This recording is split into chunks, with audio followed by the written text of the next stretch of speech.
What is up, everybody? Welcome to DFS by the Numbers. These are my full card breakdown and predictions for UFC 287. We have Israel Adesanya versus Alex Pereira 2.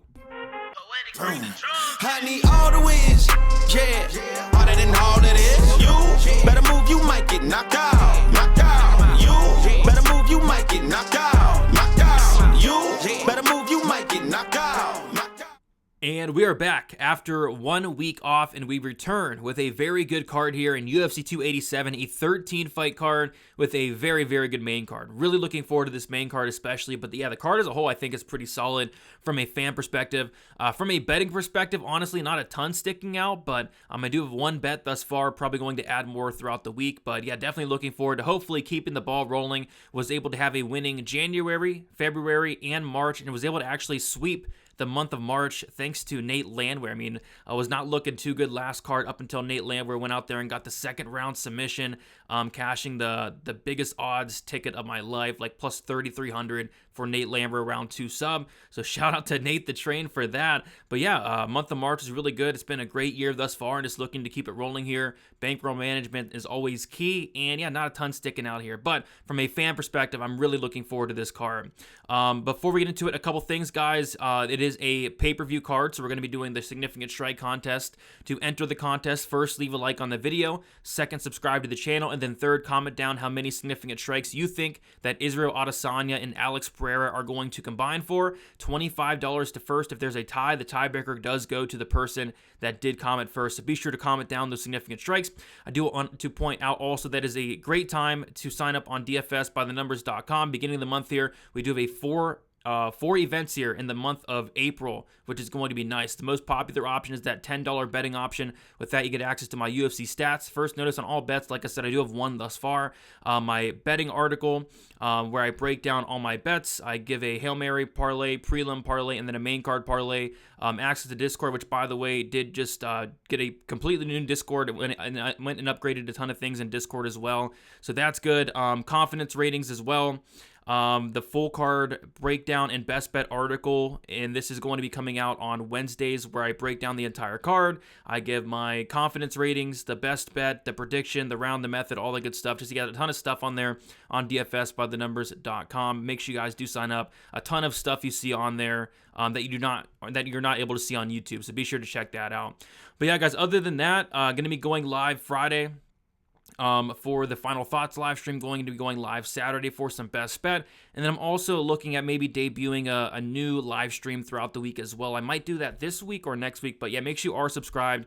Turn on those post notifications so you do not miss out on any of the content throughout the week. But I say we get into it, and let us start with the first fight on the card. And we're going to go with Jaqueline and Amorim going against Sam Hughes. And we're going to start with Jaqueline Amorim, who is 27 years old, 5'3", with a 67.5-inch reach, 6-0, and 5-0 in her last 5 fights. Sam Hughes, 30 years old, 5'5", with a 64.5-inch reach, 7-5, and 2-3 in her last 5 fights. We're going to take a look at the odds like we always do, and we see that Jaqueline Amorim actually opened up a minus 400 favorite. She is currently minus 235, and then Sam Hughes opened up plus 330, and she is currently plus 200. So, yeah, I did a lot of research on Jaqueline Amorim. I wasn't too familiar with her, but I believe she is the LFA strawweight champion. And she doesn't have a ton of fights. She has 6 fights, but you go and watch her fights. It doesn't take long to watch them because she's finishing all these fighters and finishing them early. 6 fights for Jaqueline Amorim.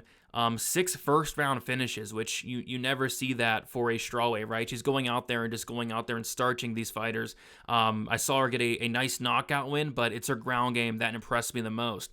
Apparently, she's a second-degree black belt in BJJ. She has like multiple world championships in terms of BJJ. Like, her credentials are off the charts, so that's good. I don't think she has the best wrestling, but when she does get the fight down to the mat, she's very, very, very dangerous.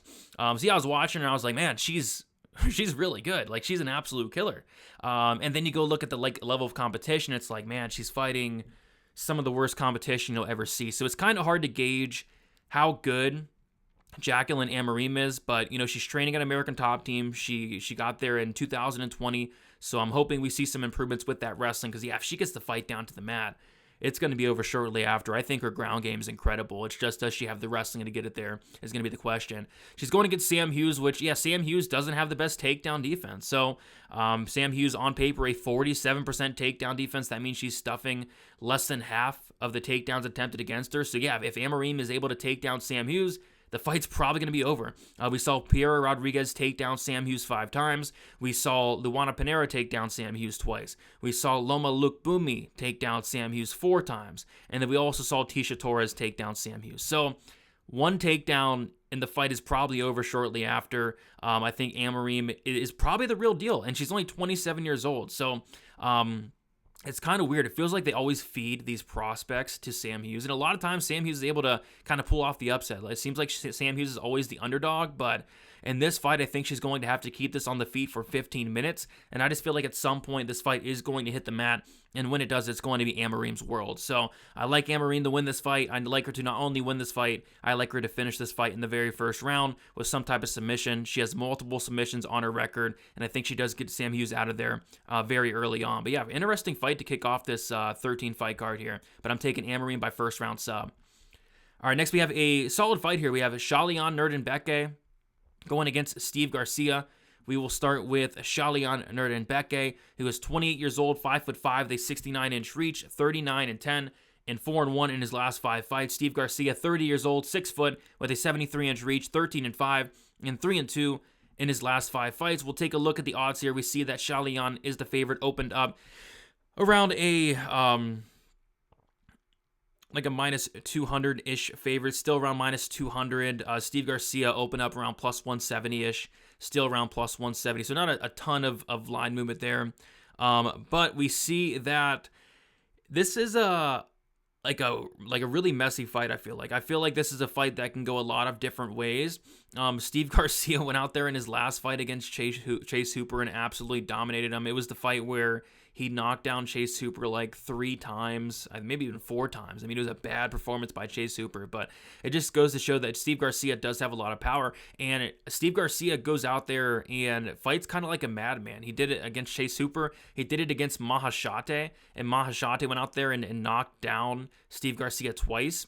And even like Charlie Ontiveros was able to knock down Steve Garcia. It says twice, but I think it was like 3 times.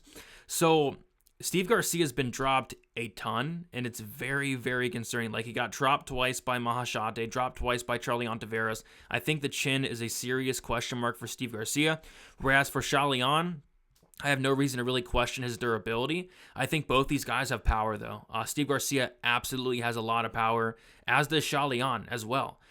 So I think both guys have power. Both guys are dangerous on the feet, but the durability of Garcia is definitely scaring me away from the Garcia side here. And then on top of that, I mean, Shayilan has all the wrestling upside in this matchup. I mean, Shayilan can get takedowns. He's completing about 3 takedowns per 15 minutes. We saw Steve Garcia go out there, and it was on short notice, and I believe it was up a weight class as well. But, Luis Pena went out there and controlled him for 14 minutes in 2 seconds in a 15-minute fight. I mean, I think that's just a terrible look there, but so I just think Shayilan has more ways to win. I think he can take this fight down to the mat, and then on top of that, I think he can knock out a very chinny Steve Garcia. So I don't know, I could see a Shayilan 15-minute decision where he's just taking this guy down, controlling him, or I could see him potentially landing a big shot, because Steve Garcia, I really question the durability.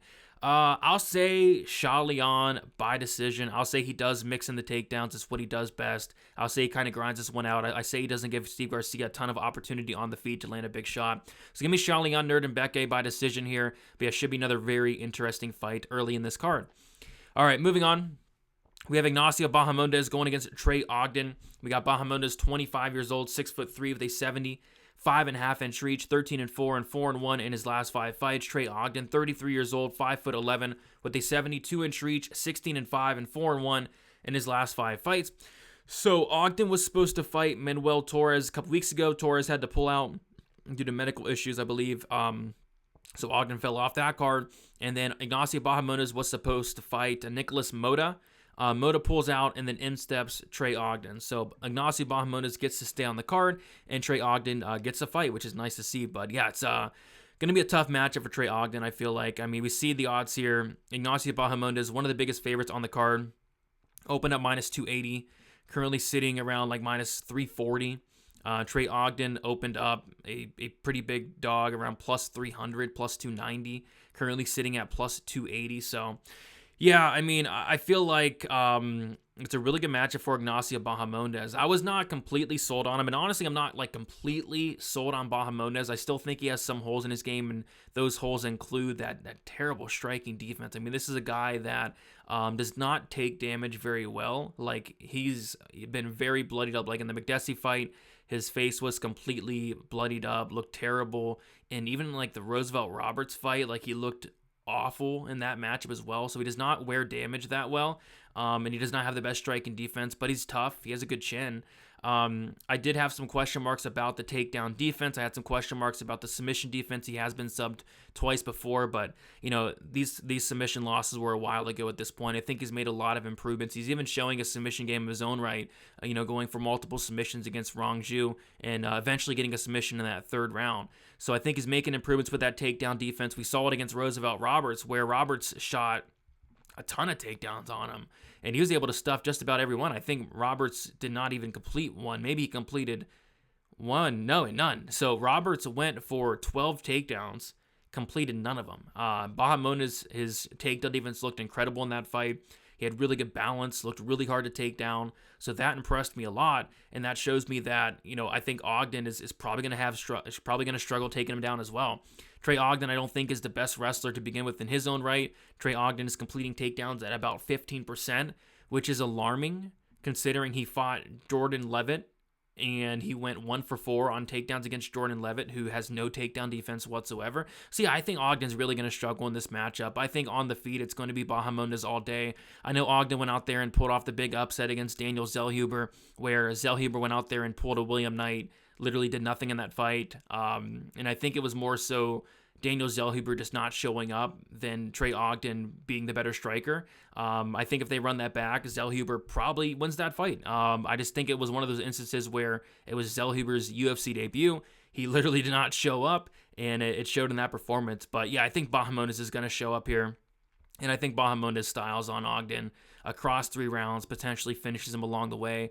Ogden's never been knocked out, but that could change here. Ogden has been submitted a couple times, and maybe Bahamondes can get another sub. He got it last time against Rongju, so that wouldn't surprise me. But I'm going to say Ignacio Bahamondes by decision here. I think it's a really, really good matchup for him. The line's indicating that, and the line keeps moving here. So I'm going to say Bahamondes gets this one done by decision. All right, moving on. We have Lupita Godinez going against Cynthia Calvillo. We got Godinez, 29 years old, 5'2", with a 61-inch reach, 8-3, and 3-2 in her last 5 fights. Cynthia Calvillo, 37 years old, 5'4", with a 64-inch reach, 9-5, and 1-4 in her last 5 fights. So we have Lupita Godinez. She's currently sitting at a minus 240 favorite, opened up minus 325. And then we have Cynthia Calvillo, open up plus 275, currently sitting at plus 205. And yeah, I can never trust Lupita Godinez again. I mean, after what she did against Angela Hill. I mean, that fight was a fight that she absolutely should have won, I thought. But she went in there with just a terrible game plan against Angela Hill. She went in there and just decided not to wrestle that night. It was actually Angela Hill in that fight who attempted twice the takedowns of Lupita Godinez. Lupita Godinez attempted only 3 takedowns in that fight. I'm not sure what was going on, whether it was a bad game plan or whether she was hurt or what. I'm not sure what was going on with Lupita that night, but yeah, there's no way she should have lost that fight, in my opinion. Yeah, I mean, she should win this fight too. She should absolutely go out there, take this fight down to the mat. On the feet, it's probably close because I don't think Lupi's the best striker, but neither is Cynthia Calvillo. But yeah, Lupi's, her best asset is the wrestling.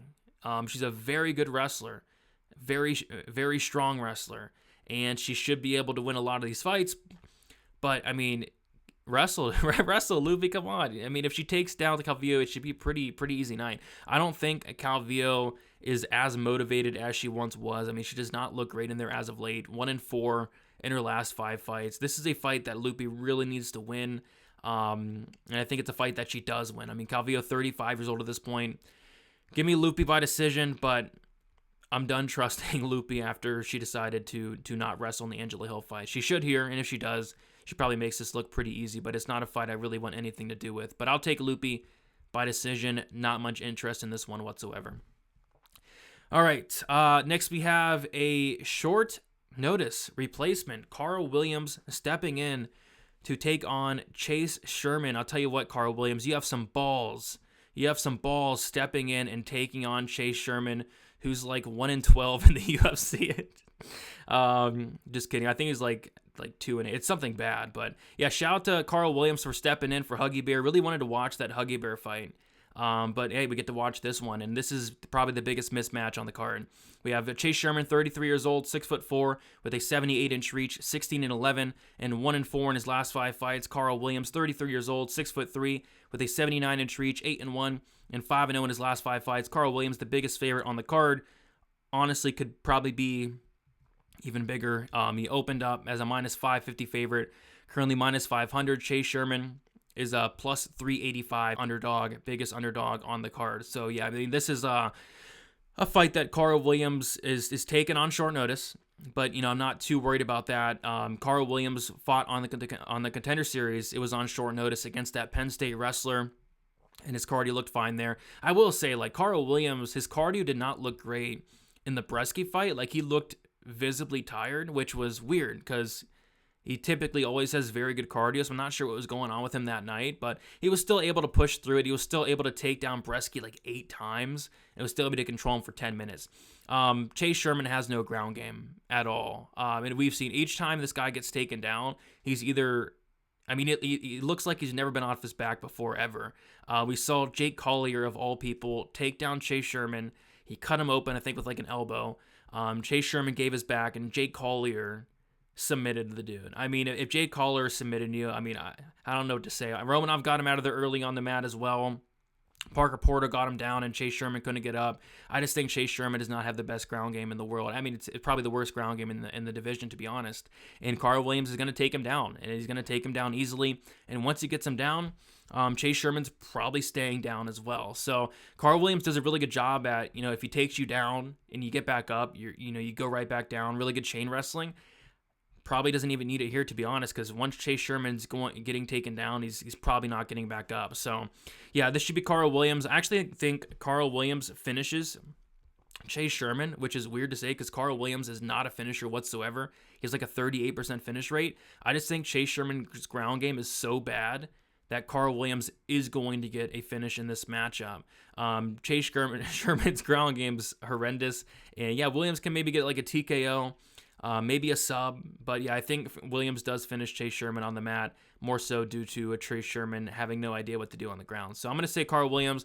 I'm going to say, let's see, a sub or knockout. I'm going to say I'll say TKO. TKO for Karl Williams on the mat, second round. I think he gets it done here against Chase Sherman. Yeah, smart move by Karl Williams taking this fight on short notice. Probably the easiest matchup he could have taken on short notice here. Shout out to Karl Williams. I think he gets another win here after that good performance against Lucas Bresky. All right, moving on. Really good fight here. We have Joseph Pyfer going against Gerald Meerschaert. We got Joseph Pyfer, 26 years old, 6'2", with a 75-inch reach, 10-2 and 4-1 in his last 5 fights. Gerald Meerschaert, he is 35 years old, 6'1", with a 77.5-inch reach, 35-15 and 4-1 in his last 5 fights. Take a look at the odds here. We see that Joseph Pyfer opened up minus 300. Wow. Currently around minus 190.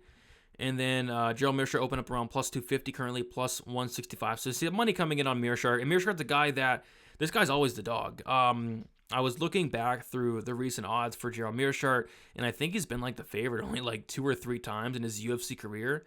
And the guy has like a ton of UFC fights. Yeah, this guy's always the dog. He's always pulling off these upsets. And maybe that happens here. I just think it's kind of a tough matchup for Gerald Meerschaert. But yeah, sometimes it doesn't matter. Sometimes you'll look at a Meerschaert fight and be like, yeah, that's a terrible matchup for Gerald Meerschaert. And then he goes out there and gets a 3rd round submission. I mean, it's happened a lot. And maybe that happens here. But yeah, Joseph Pyfer, really well-rounded guy. I mean, a lot of people might think of him as a big knockout guy, big power guy, and he is. But he's a Renzo. He trains with the Renzo Gracie Philly guys. The Sean Brady's, Sabatini, Petrosky, training with those guys, right? So yeah, he's a good grappler, and you see a lot of it outside of the Contender Series. And he did have a little bit of takedown success on the Contender Series, but outside of the Contender Series in the UFC, he does use that grappling. Looks like a really good grappler, really good wrestling offensively as well. So yeah, not only does this guy have a ton of knockout power, but I do think he can grapple as well. On the feet, I think Pyfer can absolutely knock out Gerald Meerschaert. Pyfer has a ton of power. He's very patient, which, I like it. But at the same time, it can be a little bit low volume. But hey, he really picks his shots, and when he does land, he lands hard. Like, he doesn't need to land a ton to knock you out. Like, he can place that one perfect shot and put you out like he did against Alan Amedovski. I do think Gerald Meerschaert has some questionable striking defense. I do think his chin is questionable. He got starched by Chimaev, and no shame in that, but there is some shame in getting starched by Ian Heinisch. Ian Heinisch is somebody that's not starching anybody, and Ian Heinisch went out there and finished Meerschaert in like 30 seconds. So, I don't think Meerschaert has the best chin, and I think Pyfer hits like an absolute truck. I think it's a bad recipe for disaster for Meerschaert there. On top of that, I don't think this is the best path to victory in the world. I think the best path to victory for Pyfer's keeping it standing and knocking Meerschaert out. But hey, if he wants to, take down Meerschaert. Meerschaert has no takedown defense, so I actually welcome you to take him down. And Pyfer can probably win minutes on top. It's just that's giving Meerschaert that one path to victory. But we saw Krzysztof Jaka go out there, take down Meerschaert 4 times, and ultimately win a decision, stay safe on top.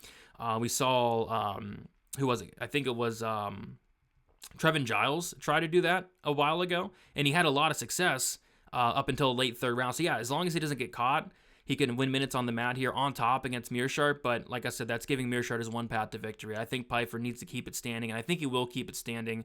And I think he eventually touches that chin of Gerald Meerschaert. But like I said, Meerschaert's a guy that he's always a dog, and you can never come out no matter what. But I do see Pyfer knocking out Meerschaert. I'll say second round knockout for Joe Pyfer here. All right, moving on, we have Luana Pinheiro going against Michelle Waterson-Gomez. We got Pinheiro, 29 years old, 5'4", with a 62-inch reach, 10-1 and 5-0 in her last 5 fights. Michelle Waterson-Gomez, 37 years old, 5'3", with a 62-inch reach, 5'3" with a 62-inch reach, 18-10 and 1-4 in her last 5 fights. So we'll take a look at the odds, and we see Luana Pinheiro. She's currently around a -160 favorite. Open up -150. So line hasn't moved too much. Michelle Waterson currently sitting around +140. Opened up +130. And yeah, I think I'm going to go the dog shot here with Michelle Waterson. I don't feel amazing about it, but I do feel amazing about saying that this is just a massive step down in competition for Michelle Waterson, going from fighters like Amanda Lemos, Marina Rodriguez, Carla Esparza, Joanna Jędrzejczyk, to Luana Pinheiro, who's fighting Sam Hughes, who's fighting Rando Marcos, who's fighting Stephanie Frostova on the Contender Series. So it's just a big step down in competition for Waterson-Gomez. It's just, I can't be too confident in her because this is a strawweight match at 115. She's 37 years old. I don't like that, but she's just taking such a massive step down in competition. I think it's a really winnable fight for her. I think on the feet, Waterson has more tools here. I think she's the better striker. Obviously, Pinheiro has that really good judo. She's very strong. She hits very hard. She's dangerous early on. It's just I don't think she has the best gas tank. She definitely slows down as the fight goes on. It's one of those fights where I see Pinheiro probably winning the first round, probably taking down Michelle Waterson-Gomez early on in that first round multiple times even. But if she does not finish Michelle Waterson-Gomez as the fight goes on, I do see Pinheiro slowing down. I don't see those takedowns coming as easy. And I think that Waterson-Gomez is going to piece her up in that second and third round. But yeah, this is going to be a close fight, I think. I wish Waterson was a little bit younger. 37, I don't like that. That's like the one thing holding me back. But I will take Michelle Waterson-Gomez to pull off the upset here and win this fight by decision. All right. This is, I believe, the featured prelim. We have Kelvin Gastelum going against Chris Curtis. Very good fight here. We got Kelvin Gastelum, 31 years old, 5'9", with a 71.5-inch reach, 17-8 and 1-4 in his last 5 fights. Chris Curtis is 35 years old, 5'10", with a 75.5-inch reach, 30-9 and 4-1 in his last 5 fights. So let's take a look at the odds. And yeah, there's actually been some pretty crazy line movement on this one. So Curtis opened up as a pretty big favorite, opened up as like a minus 170 favorite, currently plus 110. And then Gastelum opened up as a plus 145 dog, and he's currently minus 130. So the line actually completely flipped, and it is now Kelvin Gastelum that is a favorite. Yeah, this is a close fight, I think. You know, what I like about both guys is their durability. Kelvin Gastelum, next level durability. This guy's never been knocked out. I don't think he's ever going to get knocked out. Just a very, very durable guy. Chris Curtis, same thing. Super durable, 39 fights. He's only been knocked out once. So I like the durability of both guys. You know, both guys have a lot of power, but I think this fight goes to decision. And I think it's a close fight. Like, I think this line should absolutely be close. I don't really see, one of these guys running away with it. I don't see one of these guys knocking the other guy out. I think this fight's going to go to decision. So we got to trust those corrupt judges to get it right, which they're probably not. So yeah, in that case, in a fight where I feel like it is going to be close, it is going to go to decision, I'd rather be on the dog money. So at this point, yeah, I like Curtis to win. Never been too high on Curtis. He's starting to grow on me just a little bit, but you know, Curtis can be low volume at times. He does have a lot of power. He can be a little bit of a slow starter, but yeah, once he gets going, he's fine. But yeah, the low volume aspect of Chris Curtis does concern me a little bit, and I feel like this could look a lot like the Kelvin Gastelum Darren Till fight, where neither guy just did a ton. Like, that fight was super close. I believe it was scored for Darren Till, and you could have arguably, scored it for Kelvin Gastelum as well. It was a fight where Darren Till landed 36 strikes in the fight, where Gastelum landed 40. I feel like it could be a situation in this fight where not a ton is going on. Both guys, pretty hesitant.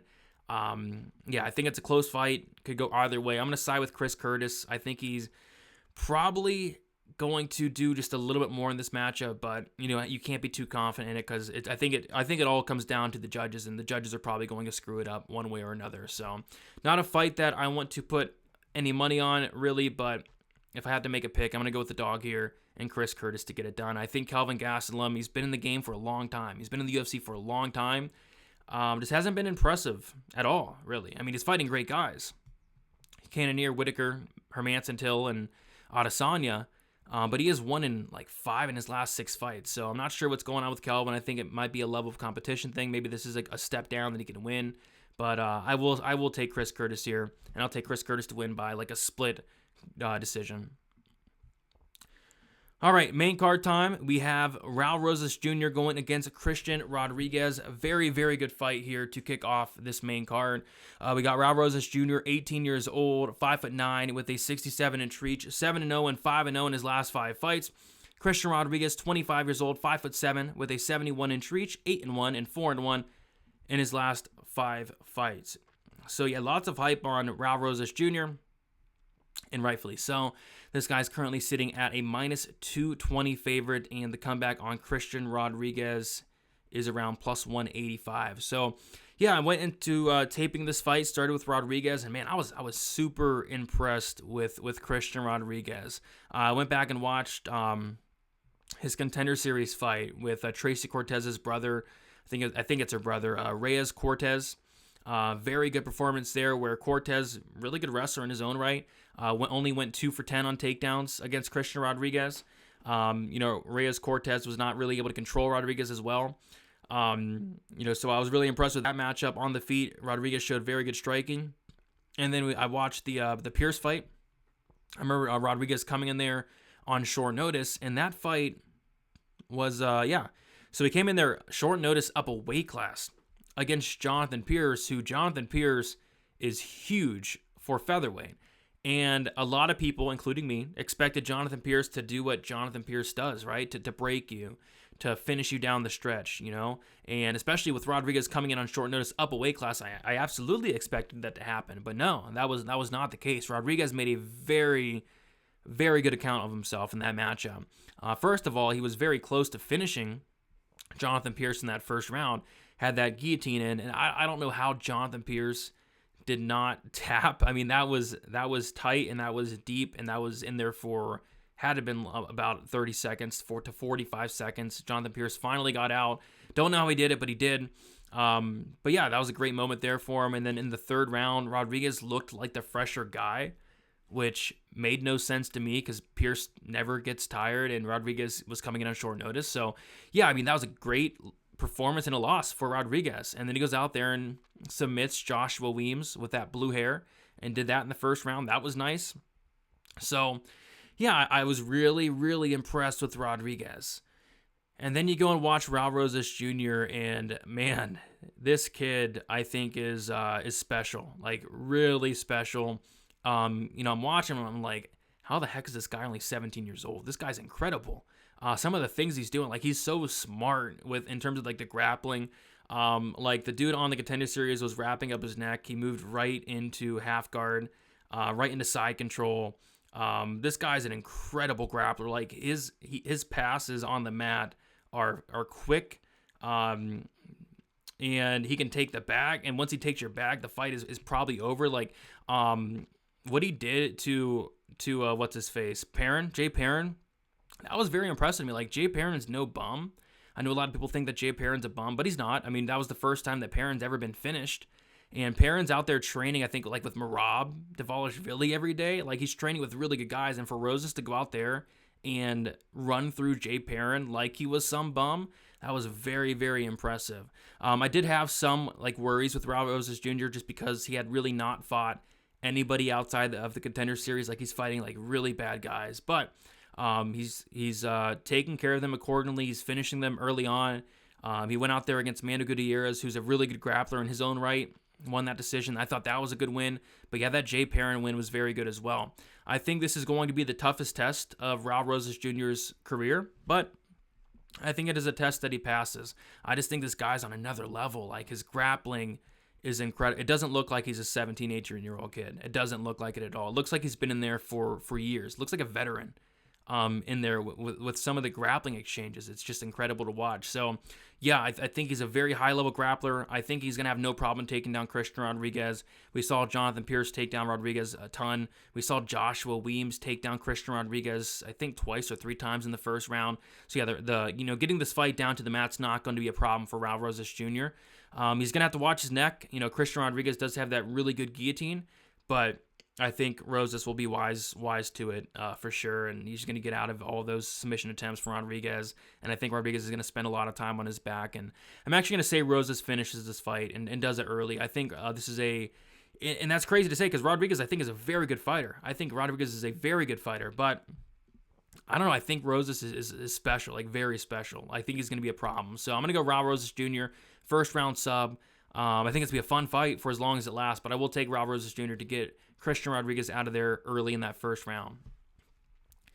Moving on, we got Kevin Holland going against Santiago Ponzinibbio. We got Kevin Holland, 30 years old, 6'3", with an 81-inch reach, 23-9, and 2-1 no contest in his last 5 fights. Santiago Ponzinibbio, 36 years old, 6 foot, with a 73-inch reach, 29-6, and 2-3 in his last 5 fights. So we'll take a look at the odds here. Kevin Holland is sitting around like minus 240. He opened at minus 200. Ponzinibbio is sitting around like the plus 205 range. And yeah, I feel like it's a good spot for Kevin Holland. It's just, I can never personally trust Kevin Holland. Like, I'm not a big fan of putting money on this guy, especially at chalk, just because I don't think he has the best fight IQ. I think he messes around too much. He's out there talking to his opponents. He's out there losing minutes, just talking to his opponents at times. And, I mean, this is a fight he should win. I mean, Ponzinibbio, I think, is a really good fighter, but I think the wheels are starting to fall off. And I think that's very apparent in his last fight against Alex Morono. I mean, Alex Morono came in there on short notice, kind of looked like crap, to be honest. It looked like he had not been training. And Moreno went out there and not only hurt Ponzinibbio, but he hurt him in every single round. He dropped Ponzinibbio, I think it was in the, I think it might have been in the first round. Hurt Ponzinibbio very bad in that first round. In the second round, he hurt him bad as well. And then in the third round, hurt him bad again in the third round. Almost got him out of there. And then Ponzinibbio was on his way to clearly losing that decision. And then Ponzinibbio got that third round finish halfway through the third round. But getting dropped by Alex Morono, that's not a good look, man. I mean, not at all. And it's kind of weird because so Morono was able to hurt him like 3 times in that fight. But Michel Pereira, Jeff Neal, Miguel Baeza weren't able to, so that was kind of weird to me. But yeah, we saw Li Jingliang knock him out in the first round, so I think the durability might be diminishing a little bit, and that's not a good thing to happen against Kevin Holland here. I think this fight will be pretty competitive, to be honest. It's just Kevin Holland, I trust his durability a lot more. This guy's next level durable. The only time he's been knocked out was against Stephen Thompson with that injury to his wrist. He had to stop the fight. But outside of that, the guy's next level durable. Whereas Ponzinibbio, after that Marona fight, I'm really questioning that durability at this point. So I'm going to say Holland by knockout. Like I said, it's always hard for me to trust Holland personally, but I'll say Holland eventually hurts Ponzinibbio and gets him out of there. But this is a fight I probably won't be touching with my money. But Holland, I will say second round KO. All right, next we have a very fun fight here. Adrian Yanez going against Rob Font. And this, for me personally, is the toughest fight to call on the card. The odds don't really indicate that, but yeah, I've been going back and forth in this one. We'll start with Yanez. He's 29 years old, 5'7", with a 70-inch reach, 16-3 and 5-0 in his last 5 fights. Rob Font, 35 years old, 5'8", with a 71.5-inch reach, 19-6 and 3-2 in his last 5 fights. Yanez sitting around like minus 185. Rob Font sitting around the plus 160 range. Odds have not moved much since open. And it's a tough fight because this is a big step down in competition for Rob Font. Rob Font, fighting Marlon Vera, fighting Jose Aldo, fighting Cody Garbrandt, Marlon Moraes, Ricky Simone, Rafael Santos, Pedro Munoz. He's fighting some of the best guys in the division, whereas Adrian Yanez, he's fighting some of the worst guys in the division. Victor Rodriguez, who's I think is cut. Gustavo Lopez, who I think is cut. Randy Costa, who I know is cut. Tony Kelly, who I think is cut now. And then Davey Grant in a fight that could have went either way. Like, you could have very easily scored that fight for Davey Grant. So, man, this is such a winnable fight for Rob Font. It really is. Yanez is a very slow starter. So I think Rob Font, at the very least, is going to take that first round. It's just the reason I'm having some hesitancy with Rob Font is his last 2 fights. Horrible looks. I mean, this is terrible looks. Rob Font at bantamweight, he's 35 years old, and the amount of damage he's taken his last 2 fights is like life-changing, career-changing damage this guy's taking. And if these last 2 fights didn't happen, I'd be smashing this Rob Font money line at plus 160. But they happened, and they're bad looks. So he goes out there and outlands Jose Aldo, 149-86. But he clearly loses that fight because Aldo hurts him in several different rounds. Aldo drops him twice. He dropped him in the first round, dropped him in the 4th round. Aldo has success on top in that 3rd and 5th round. But regardless, Rob Font took a ton of damage in that Jose Aldo matchup, a ton of damage. And then the Marlon Vera fight, my goodness, takes a ton of damage in that fight. Just a career-changing amount of damage against Marlon Vera. Like, Rob Font outlands him 271 to 159, but Marlon Vera almost finishes the guy in the 2nd, 3rd, 4th, and 5th round. Drops him officially 3 times, but I know for a fact Marlon Vera hurt him in that 5th round as well. So I think the durability is starting to diminish on Rob Font. I think that's clear as day. He's an incredible fighter. I love the volume of Rob Font. I love the striking of Rob Font. He has some wrestling he can mix in as well, but the chin is a very big concern for me. Like, a very big concern. Against a guy in Adrian Yanez who hits like a truck. So I want to pick Rob Font so bad, but these last 2 fights have me just not picking him here. I think Rob Font, the durability's gone. And you don't want to be questioning your durability against a guy in Adrian Yanez who has very good striking in his own right, a ton of volume, not only a ton of volume, but a ton of power, mixes it up very good to the body. Went out there and finished Tony Kelly, who Tony Kelly had never been finished prior to that matchup. Went out there and finished Tony Kelly in the 1st round. So he's younger as well. So although I want to pick Rob Font, I can't do it. I can't trust the durability of Rob Font, which is crazy to say because 2 fights ago, prior to the Aldo fight, he had never been dropped, and now he's getting dropped and hurt left and right. So give me Yanez here. I'm going to say Yanez could be knockout potentially. He could be the first person to knock out Rob Font. Or we could win a decision just by him probably losing striking exchanges, probably getting out-volumed, but him just landing a big shot, Rob Font wobbling around the cage, potentially getting dropped, and just winning a decision that way. I'll officially say decision. But it's a frustrating fight because I feel like Rob Font should be able to win this, but the durability just has me, saying no. I got to go Yanez here. So give me Yanez. I'll say by decision. It could be potentially a close decision. Minute winning of Rob Font and then moment winning of Yanez. I'll take the moment winning of Yanez in this one.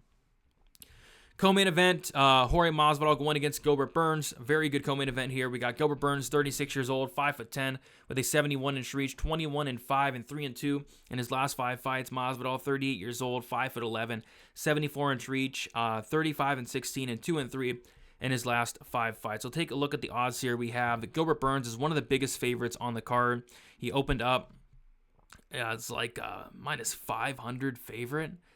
Some books still have him around minus 500, but he's minus 465 right now. Still a big favorite. And then Jorge Masvidal currently sitting at plus 365. So yeah, Burns massive favorite. And this is one of those fights where it feels like a trap. It feels like the books are like, yeah, go ahead, bet on Jorge Masvidal. It's a wide line. It's a very wide line. It's a line that doesn't make a ton of sense, but it's one of those fights where, yeah, Burns should win this fight. But should he be minus 500? No, he should not be. The reason I think Burns wins this fight is a couple things. Jorge Masvidal, 38 years old, which kind of surprised me, but yeah, he's been in the game for a long time. With that said, though, Burns is not much younger at only 36 years old. So Burns is not a young guy in his own right. But Burns does have a path to victory here, I think. And that path to victory is going to be getting the fight down to the mat. On the feet, I'll tell you right now, Gilbert Burns is not going to look minus 500. But Burns, I do think, has the wrestling to get the fight down to the mat. I mean, that performance he had against Stephen Wonderboy Thompson just a couple fights ago was a very good performance. He went in there, he fought smart, he got the fight down to the mat early and often, did not even mess around with the striking. I want him to do the exact same thing here, and if he does that, I think he makes this look pretty easy. Masvidal does have good takedown defense, and Masvidal has elite submission defense. I was very impressed with what I saw in terms of Masvidal in his submission defense. The guy has not been subbed since 2009, and I don't see Burns subbing Masvidal. I don't see Burns knocking out Masvidal, but what I do see Burns doing is mixing in those takedowns and getting control on top. I think Masvidal has that good takedown defense, but once Masvidal does get taken down, I see Burns just staying on top of him. Masvidal tends to even give up his back at times when he's standing up, so I can see Burns taking his back. I can see Burns threatening with submissions. I'll say Masvidal's submission defense does hold up across the 3 rounds, but yeah, I think Burns gets it done here. But again, I'm not laying minus 500 on the guy. So give me Burns. I'll say Burns by decision. Should be a very fun fight to watch. But yeah, it should be a fight that Burns gets done. Gets it done here. So Burns by decision. All right, main event time. Israel Adesanya, Alex Pereira. If you guys have not already, smash the like button. Also comment down your significant strikes for this main event.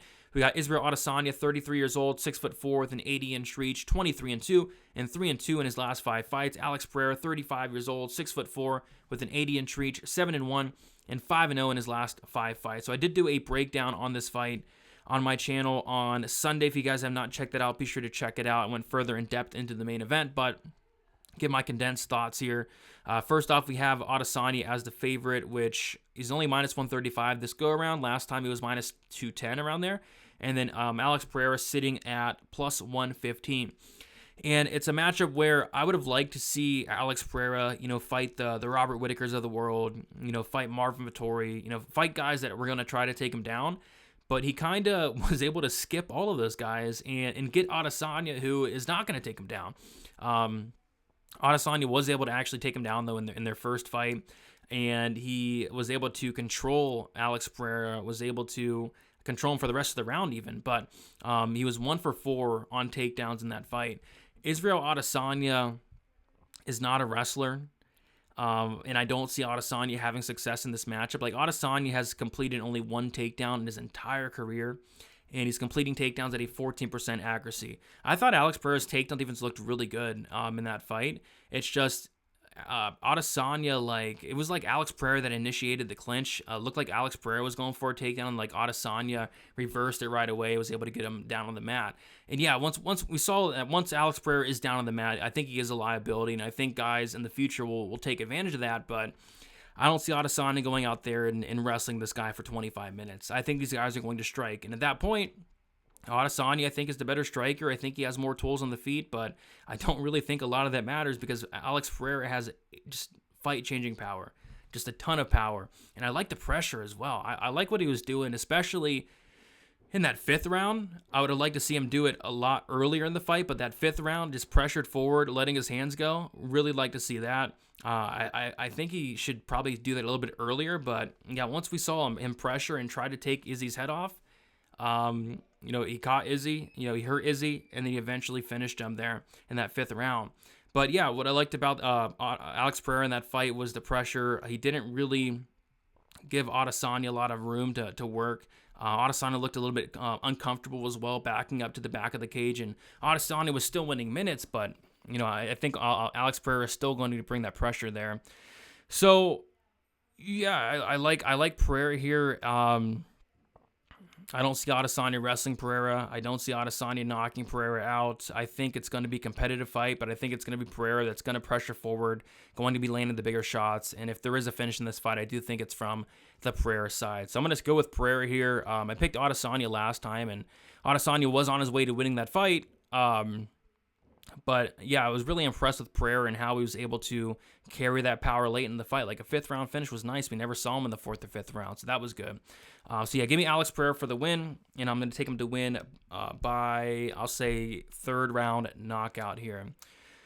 All right, guys, we did it. Thank you so much for watching. If you guys have not, please leave a like. You guys have been killing on the likes as of late. And then also subscribe to the channel. I would really appreciate that a ton. And then also subscribe to DFSbythenumbers.com. Check out that $10 betting tier. I do have one bet thus far, a plus money bet. And I'll be looking to add a couple more. Not going to be a huge card for me, but hoping to keep the ball rolling. I think I'm on like a 5 or 6 event winning streak, so it'd be nice to keep that rolling there. Check me out on Twitter, DFS_numbers, Instagram, DFS_by_the_numbers. And if you have any questions, hit me up there. And best of luck for UFC 287. We'll see you later.